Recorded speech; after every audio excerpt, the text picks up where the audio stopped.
Jie dirba rimtai, jėgos turi. Galite pastebėti, kad tas bokštelis šone, iš kurio galima šiek tiek apšaudyti vartus į šoną, yra labai parankus, bet gynėjai nelabai tą suvokia. Matot, dalis riterių šturmuoja vartus, o kiti iš lankų apšaudo iš toli, kad tie gynėjai negalėtų susikoncentruoti ginti savųjų vartų. Jie turi saugoti strėlininkų. Kartais ir saviem pataiko. Tai vadinasi draugiška ugnis.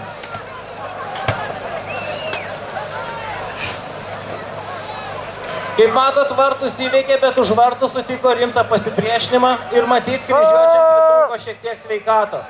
Mušam! Štai vienas narsus vyras rodo pavyzdį. Ir mato, tuoj pat įseka kiti. Jiems gėda pasirodyti, kad jiems neužtenka drąsos.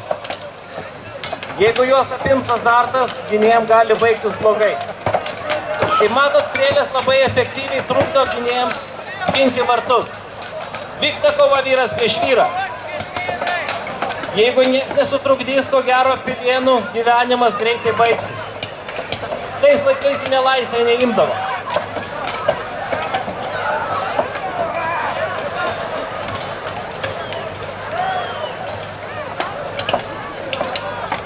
Matyt, kryžiuočiai nusprendė paimti šitą pilį sveiką, kad galėtų patys jie pasinaudoti. Priešingų atveju jie būtų senai padegę tą medinę pilį. Šiaip originaliai pilis būdavo aptepamos moliu, kad ne taip lengvai pasiduotų ugnį.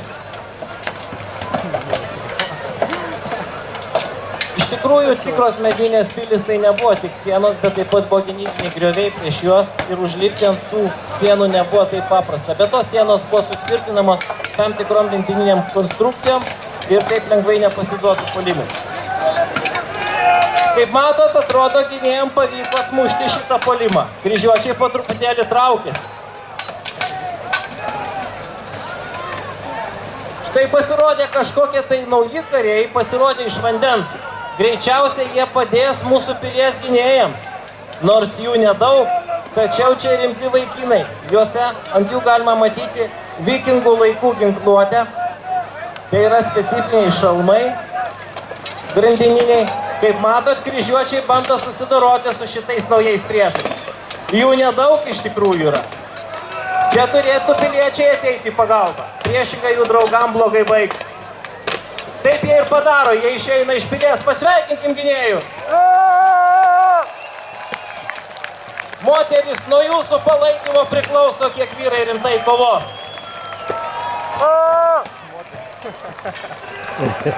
Na, kaip matot, kapotinės kaip reikiant. Kryžiuočiai atrodo sudorojo ūkininkus, bent jau suteikė jiems didelį smūgį. Dabar kova vyksta prie pilies sienos. Iš tikrųjų, persvara, ko gero, yra jau pagonių pusėje.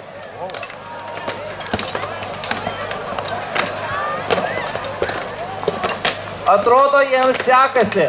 Iš pilies ateina dar daugiau pastiprinimo, bet kryžiuočiai ištvermingi, taip lengvai nepasiduoda. Vyrai treniruoti kaip reikiant. Bet kai už nugaros irgi yra priešas, yra labai sunku laikytis. Tas jausmas, kad tau už nugaros nesaugu, yra labai negeras. Kol kariuomenė išlaiko rikiuotę, tol yra gerai, kada jau subyra, tada jau viską lemia iš tikrųjų dvasinė savybė. Kaip matot, kryžiuočiams sekasi blogai. Bet kirviai duoda savo rezultatą. Dar kova nesibaigia. Dabar svarbiausia pagonim neleisti kryžiuočiam atsigauti, įkvėpti gryno oro, susitvarkyti. Jie jau apsupti.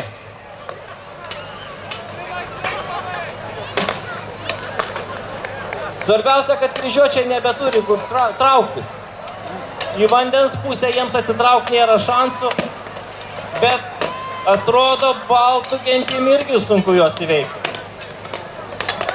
Kaip matot, kryžiuočiai jau suskaidyti keletą atskirų grupių, taip kaip Žalgirio mūšyje.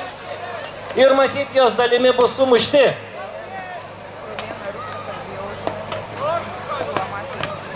Taip vyksta kova vyras prieš vyrą. Atrodo, kryžiuočiai dar tebegyvi. Palaikykim kryžiuočius. Aš pastebėjau, kad katalikiškai kažkaip kryžiuočius labiau pripažįsta. Kas už pagonis lietuvius? Jie laimėjo, štai trūko jūsų palaikymo, gerbėmieji.